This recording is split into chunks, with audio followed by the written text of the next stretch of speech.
Today on Locked On Rockies, a nice solid stretch of baseball. But what does it all mean? You are Locked On Rockies, your daily Colorado Rockies podcast. Part of the Locked On Podcast Network, your team every day.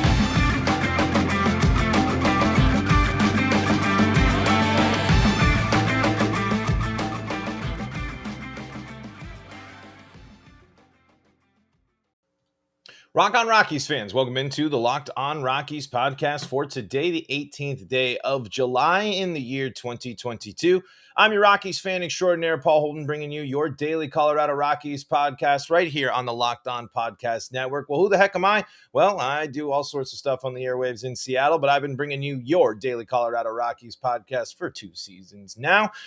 Today on the podcast, we're kind of doing a reality check, a temperature check, a kind of a first half look at. The break is here. The Rockies, the trade deadline still looming, and the Rockies just wrapped up their most successful stretch of baseball. So we're going to talk about what I think it means for the club. We're also going to talk a little bit about the home run derby. But before we dive into the goodness today, got to remind you that some great people make this show possible, and that includes Blue Nile. Make your moment sparkle with jewelry from BlueNile.com. And going on now is the Blue Nile anniversary sale. Save up to 40% on classic fine jewelry pieces and 25% on engagement ring settings. Shop stress-free and find your forever piece. Go to BlueNile.com today. So the Colorado Rockies have won 3 series in a row. They were 1 game away from sweeping the Pirates and have played their best stretch of baseball in the entire season, finally getting a winning streak of 5 games, something that I think is an important thing to remember, something that is important for the Rockies to consider. When you can string together winning multiple, it doesn't need to be 14 games like the Mariners. Of course, that's something very awesome and very exciting for those clubs. But 5-game win streaks are great. That's a week of winning baseball. That's odds are that week you lost twice. And if you're the Rockies and you want to go out and make a run at this thing, you're going to have to do that multiple times. Can this Rockies team go through another stretch of division baseball, including more games on the road, and come out with the same results? Maybe not the same results, but similar results. Can you still go 10-16 over 16 games? Can you win 3 series in a row on the road, with 2 of them coming against the division and 1 of them coming against a weaker team? The Rockies have shown that they might be able to answer that question. But the question and the thing we've talked over and over and over again is consistency with this club. Every time the Rockies seem to be building momentum, they win a series, then they just go and they get swept. They get dominated. But that wasn't a team that had Kris Bryant in the lineup consistently every day. And we can't sit here and negate the fact that Kris Bryant has had a positive impact on the Colorado Rockies. The sample size is small. The injury is tough. You do start playing the what if game, and it's hard not to, especially I think with Rockies fans at this time of the year, and sometimes especially with how we saw this season going, the what if game was potentially all that we had going for us. But Kris Bryant has instead turned this team around in ways. It's not perfect. They're not winning. They haven't won 14 games in a row, but Kris Bryant's coming out here and getting hits every day. Kris Bryant is adding a layer of depth to this lineup the Rockies in their toughest stretch of this season did not have. They're also seeing some performances improve from some players. We just haven't seen the entire team take the step forward. Can this pitching staff start matching the improvements that we've seen from the defense of the Rockies, from some of the offense of the players of the Rockies? Can Rockies pitchers turn it around in the second half the same way Brennan Rogers turned it around after 1 bad month? If Brennan Rogers didn't have a bad April, he would be an all-star without a doubt. These things matter. These are important conversations. And when we're assessing the 2022 Colorado Rockies, what if is going to be the ultimate theme, because there's so many ways you can dive into that question when it surrounds the Colorado Rockies. And of course, there's the big one from people that don't know the team, that don't follow the team from the outside. What if you didn't trade all those players? We'll never know. I get to bring it up all the time because it's content and it's something that's always stuck in my brain. It will never, and while this generation and while this era of baseball is going on, and while I'm watching good Rockies players that contributed to successful Rockies teams contribute on other teams, that question of what if will always be there. But we don't have an answer for that question. So let's bring back. What if the Rockies kept John Gray? Wouldn't have Chad Kuhl, arguably your best starter and someone that's come in there. And he also would have to deal with some of the injuries of John Gray. Did the Rockies make the move there? Did they make the right move there? What if the Rockies bought at the deadline this year? What if the Rockies, hear me out. This crazy, it's going to take a haul. And I don't know how much that how many of those, because they have so few of them. But what if the Rockies compiled an interesting package to go after Soto?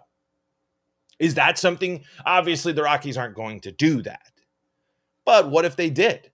What if the Rockies' mindset with getting Chris Bryant is, let's see if there's at least an avenue to get to these players. Can you get Soto without losing Veen, Tovar, Montero, all these players? I don't think so. But if you package it in with a bunch of lower level stuff and a couple of MLB ready players at the top right now, could that be something the Rockies do? What if the Rockies sell this year and players continue to go out and the Rockies, think that they missed out on something? All good questions. But what if the problem, especially being a Rockies fan and playing the what if game, is you're just going to try to find every thread to help you distract from things. It's a team that still struggles on the road. This is a team that's starting pitchers have let them down this entire season. This is a team with a bullpen with no left-handed pitching. This is a team that still isn't hitting a ton of home runs. It's changing a little bit more. We're seeing the Rockies put the ball out of the yard a little bit more, and we saw it at home. This is a team that still struggles on the road. But what if instead of doing that type of stuff, what if we see a shift in the mindset of the Rockies front office when it comes to analytics or something like that? What if the Rockies are seeing something more from this season? What if the Rockies are diving into the numbers more and seeing the impacts of having certain players in their lineups, and that's actually impacting their approach? I can keep bringing up these scenarios. It's not necessarily groundbreaking analysis, but every time you ask yourself these questions, you have to remind yourself, do you have confidence in that actually happening? So let's circle it all back. Right now, with this roster, can the Rockies overcome a 6-game deficit and get to the third wildcard spot? As much as I think it can happen, I don't think that's going to happen. I think the Rockies are going to sit in an infinite 3 to 4 games back, good stretch, bad stretch, and it's going to be the same type of conversations we're going to be having at the end of the season like we did last season, where it's, hey, if you flip 10 of these games, the Rockies are in the playoffs. But the Rockies started playing baseball at the right time. The good baseball. They're getting healthy in some areas at the right time. Not only Chris Bryant back consistently, Senzatella is coming back in the lineup, and you've had good success in the interim from Morena, who's proven to be a good pitcher who needs to stay at the major league level and contribute in some sort of way. But it's still not enough. I still don't have enough confidence in this team in the way it's constructed to overcome the slow start and the 6-game deficit. Are the Rockies, and you chime in, we got the live chat going on. I see you all here in the live chat. Give us some Twitter comments there at LO Rockies on Twitter right now. Let's check the wild card standings and let's just go through. When you're asking yourself, what if the Rockies make a run? Can you sit and say the Rockies are better than Miami, San Francisco, St. Louis, Philly, San Diego, and Atlanta? Not to mention the fact that you still have to deal with Arizona there. The Rockies need to play great baseball against St. Louis in those stretches. That's the most way you're going to make up that ground, with St. Louis being 7 games ahead of the Rockies in terms of the 4, and they're not even in the wild card. Philly's technically above St. Louis there, even though they got the one more win. Is this roster good enough to have a better stretch in the second half than Miami, Arizona, San Francisco, St. Louis, Philly, San Diego, and Atlanta. Obviously, it doesn't need to be that full list, but those are some teams with some really interesting storylines. The Phillies are starting to hit the ball all over the place. The Cardinals have 50 wins. Atlanta has 56. San Diego has 52. The stretch that you have to get to even be able to start considering yourself for the second wild card is even greater. So the Rockies have to outperform teams that have a history of beating them and have a history. And when you look at the rosters and when you look at things, maybe Miami the exception there and Arizona, these are teams that, are you confident the Rockies have a better, in this year, have a better chance at going on a run than San Francisco and St. Louis and Philly? And I don't think they do.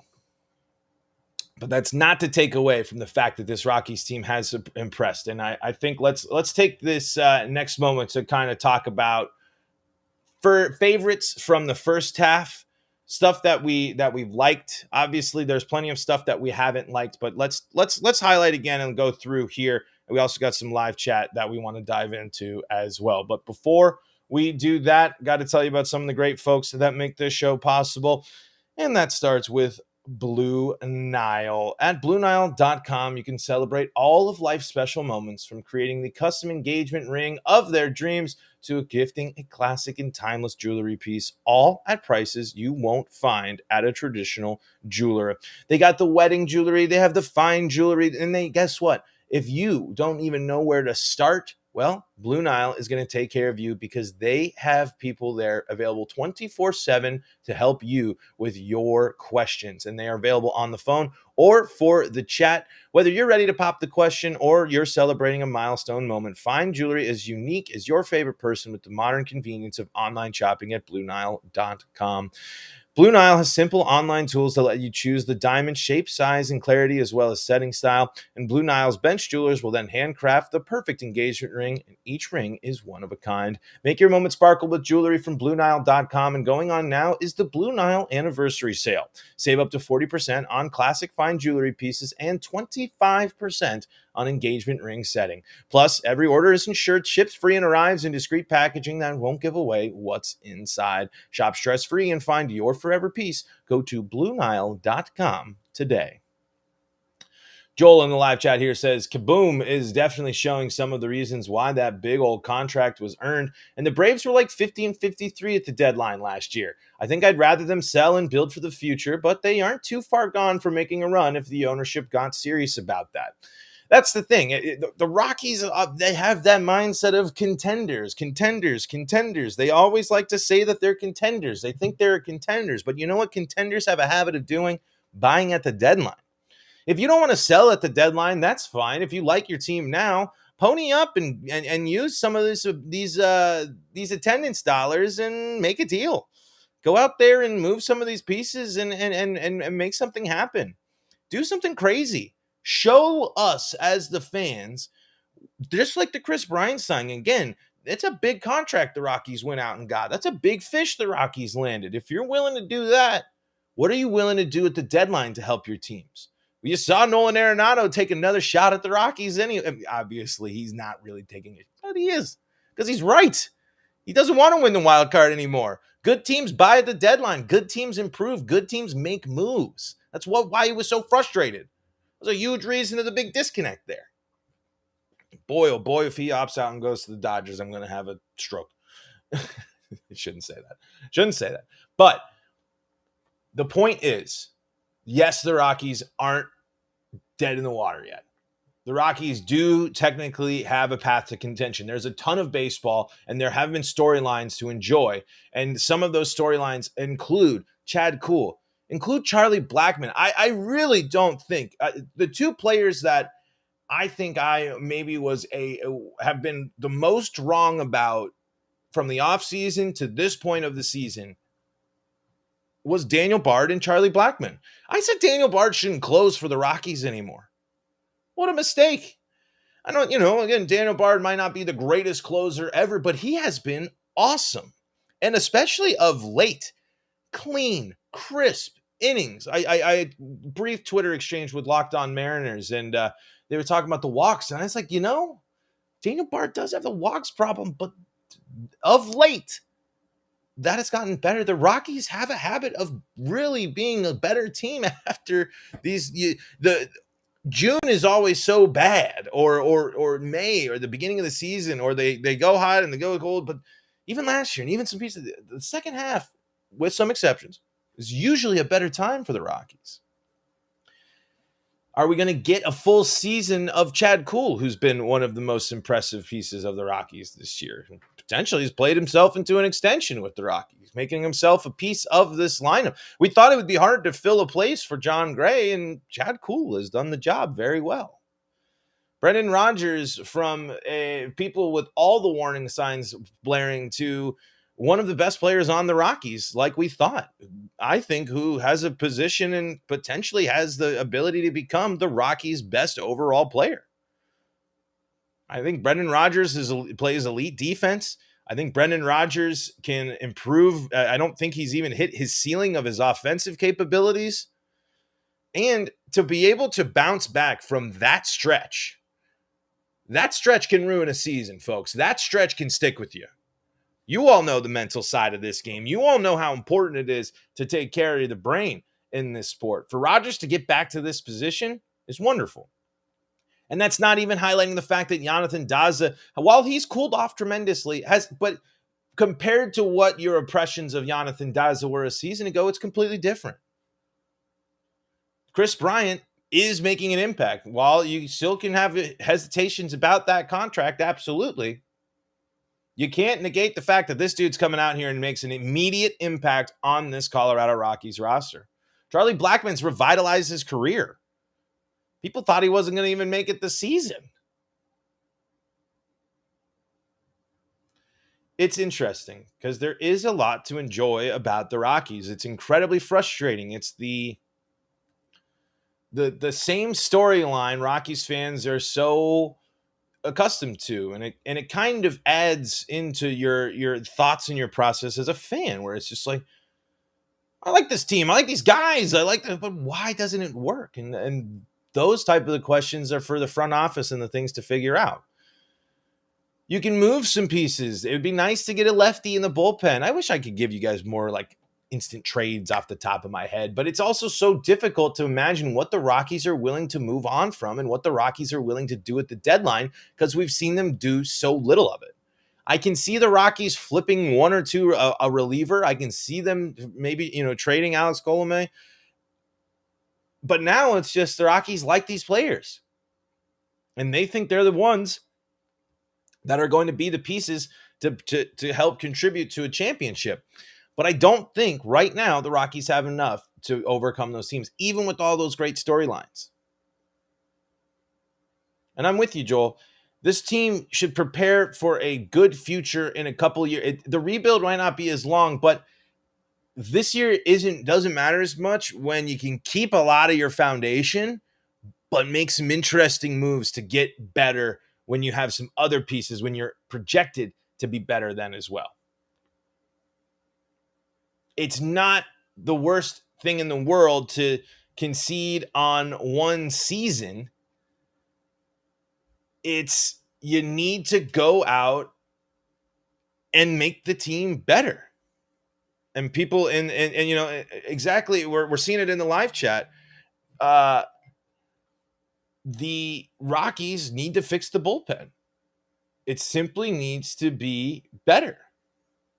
And how you do that is a great way to do that is through trades. And I know the Rockies drafted some pitching and stuff. We're going to dive more into some draft coverage tomorrow. I'm recording some stuff with Locked On MLB Prospects, Lindsey Crosby. Again, we're going to break down the draft.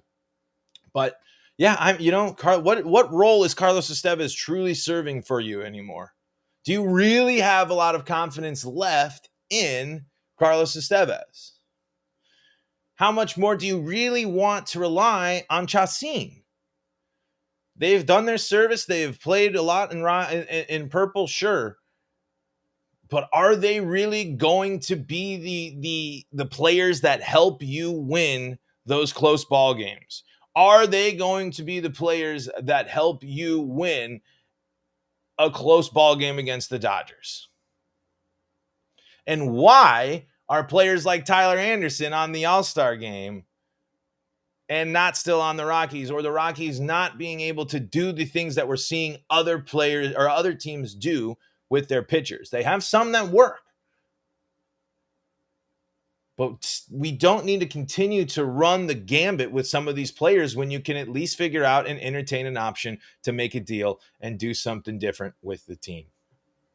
We got time for your questions here, but we are going to do a quick home run derby breakdown here. And like I said, we will be talking about the draft. Don't you worry. We are going to get a nice breakdown with Locked On MLB Prospects tomorrow. So if you're looking for draft coverage, we will be back there. But since getting swept by the Dodgers, just to kind of put a bow on the Rockies heading into the break, and at this point in the season, after being swept by the Dodgers, the Rockies have lost 1, 2, 3 games going on to win, and they have gone to win 1, 2, 3, 4, 5, 6, 7, 8. Rockies have gone 8-3 since being swept by the Dodgers, including taking down the Diamondbacks and the Padres, one of those being a road series. So again, stuff to feel good about.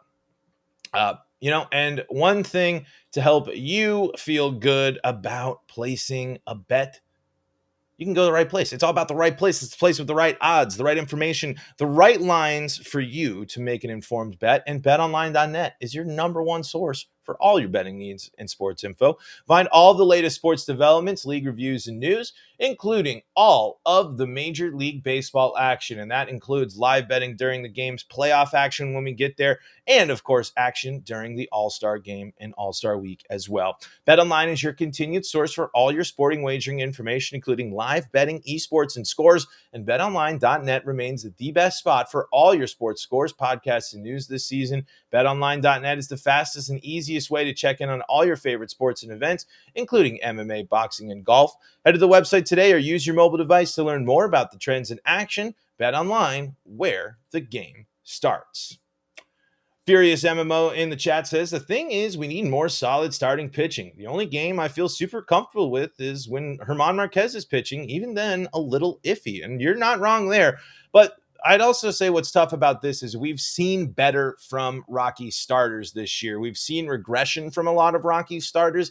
I think the Rockies still could use 2 more solid starters in there if you wanted to make changes there. But we could be seeing some of that. And I think we got to see some good stuff from the young gun there, Jose, coming up and filling in for Senzatella. Senzatella is honestly one of the pitchers I'm the most worried about, especially because his whole thing of pitching to contact ain't working when they are able to hit it for runs and score. But Herban needs to lead the way there. And I agree. I think the Rockies could use better pitching, but I also think they have better pieces and they are underperforming. But it would be interesting. It's so hard to bring in pitchers there. I honestly am curious more if a mindset philosophy adjustment is a better move than trying to bring a whole bunch of new people into Coors Field and things of that nature. Another thing I think you could attribute to the Rockies being behind in terms of analytics and things like that. Okay, my home run derby predictions. And let me start off by saying the home run derby is honestly one of my favorite all-star events. I think the only one that might be better with the better, I don't know, but that's just me. It might be better is the slam dunk contest. But again, I'm biased because I just think what an awesome idea to celebrate your all-star break is the home run derby and just let players hit nukes. Honestly, if you really want who I think is going to take home the crown, I think it's going to be the three-peat. I think Pete Alonso has figured out that the secret sauce to the home run derby. He's done it before there because you have to know how to do it, especially with this format and this timing. I think Pete's going to take it, but Adrian's got Soto and Pete in the final. Soto taking it. Soto definitely looking to. He's going to put on a show. They're all going to put on a show, except I don't think Albert Pujols is going to put on much of a show. But I think it's cool that he's in there. But I think a Soto Pete would home run derby matchup would be pretty darn cool. People would like that. But who am I really rooting for big time in this home run derby? Who am I really, really rooting for? One, I am excited for Kyle Schwarber. I think that's going to be cool. But I am all about Julio. Julio Rodriguez is a future face of baseball. Julio Rodriguez is an incredible ball player, and Julio Rodriguez is very exciting. He's wonderful for the game. He just brings, I think, the fact that not only is he a rookie in the All-Star game, but also in the home run derby is very, very cool. And I really am hoping for a show from the kid today because Julio Rodriguez is probably one of my most, he's easily one of my most favorite players in baseball this year and will be going forward. He has been such a treat to get to follow and stuff here in Seattle. It's been awesome. Furious MMO says, I wish they didn't make the All-Star game kind of useless. I liked it when whoever won got the home field advantage. I'm with you there, but my big thing is if you were going to keep the home field advantage, fan vote, gotta go. Can't be doing fan vote and can't for determining home field in the World Series. No way. That's my thing. If you're just going to celebrate and you're just going to do the things and you want the fans to get involved, that's fine. You can do that. But no way, shape, or form should the fans be involved in selecting an all-star game that sends people to the sorry, I just got a different text, but sends home field advantage to whoever is in the winner of the All-Star game. Folks, that is going to do it for today's episode of Locked On Rockies. Thank you all so much for tuning in. Make Locked On MLB Prospects and check out the Locked On NFL Top 50 shows going on, available July 18th as well. For your second listens of the day. That's coming up right around now. So the top 50 starting. So check that out. Also stay up to date with all things Broncos, Avalanche, Nuggets, and more with the Locked On MLB or the Locked On Podcast Network. Folks, until next time, I'm Paul Holden saying so long from the Locked On MLB or from the Locked On Rockies podcast. I thought I was going to be on the Locked On MLB Prospect show. Woo! Crash landing this pod to end, but we had a great one today. Follow the show on Twitter, subscribe on YouTube, and folks, until next time, I'm Paul Holden.